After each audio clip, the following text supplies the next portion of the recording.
அண்மை செய்தி. கள்ளழக திருவிழாவின் போது தண்ணீர் பீச்சுவதற்கு கட்டுப்பாடுகளை விதித்த மாவட்ட ஆட்சியரின் உத்தரவை ரத்து செய்து உயர்நீதிமன்ற மதுரை கிளை அதிரடி உத்தரவானது பிறப்பித்திருக்கிறது.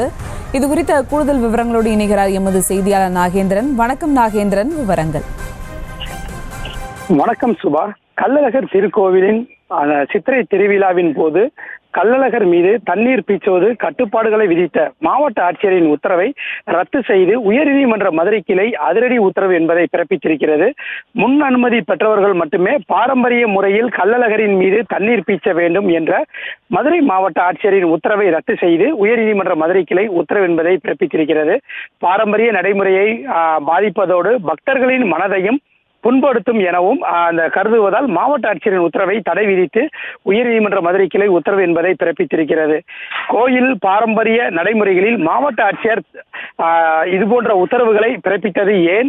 மாவட்ட ஆட்சியர் கோவில் நிர்வாகத்திடமோ சட்ட வல்லுநர்களிடமோ கேட்காமல் எவ்வாறு இது போன்ற உத்தரவுகளை பிறப்பிக்கிறார் என நீதிபதிகள் இந்த உத்தரவின் போது சில கேள்விகளை எழுப்பியிருக்கின்றனர். மதுரை மாவட்ட ஆட்சியர் சங்கீதா விளக்க கடிதம் அளிக்கவும் நீதிபதிகள் அந்த உத்தரவில் தெரிவித்திருக்கின்றனர். தண்ணீர் பீச்சி அடிக்க கட்டுப்பாடுகள் விதித்தது மத வழிபாட்டில் தலையிடுவது போல் உள்ளதால் அதனை நீக்கிக் கொள்ள வேண்டும் என அரசு தரப்பில் வாதம் என்பது முன்வைக்கப்பட்டது.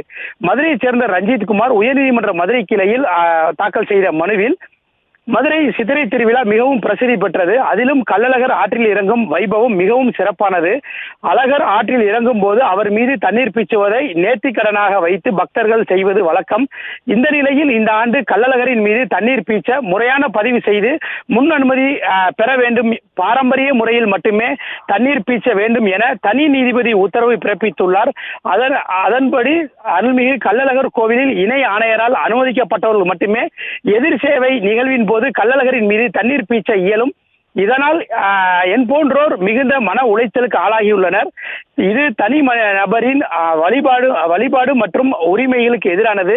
ஆகவே முறையாக முன் அனுமதி பெற்றவர்கள் மட்டுமே பாரம்பரிய முறையில் கள்ளழகரின் மீது தண்ணீர் பீச்ச வேண்டும் என்ற தனி நீதிபதியின் உத்தரவை மாவட்ட ஆட்சியரின் பிறப்பித்த உத்தரவையும் ரத்து செய்ய வேண்டும் என மனுவில் கூறியிருந்தார். இந்த வழக்கை விசாரித்த நீதிபதிகள் சுரேஷ்குமார், அருள்முருகன் அமர்வு கள்ளழகரின் சிலை ஆபரணங்கள் குருக்கள் மீது தண்ணீரை அதிக அழுத்தத்தில் பீச்சுவதை தடுக்க வேண்டும், ஆனால் பக்தர்கள் நேர்த்திக்கடன் செலுத்துவதை எவ்வாறு தடுப்பது என கேள்விகள் எழுப்பினர்.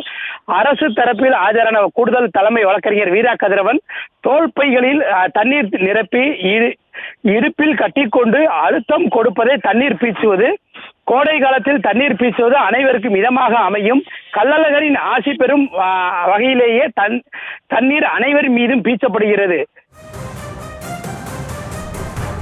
விவரங்களுக்கு நன்றி நாகேந்திரன்.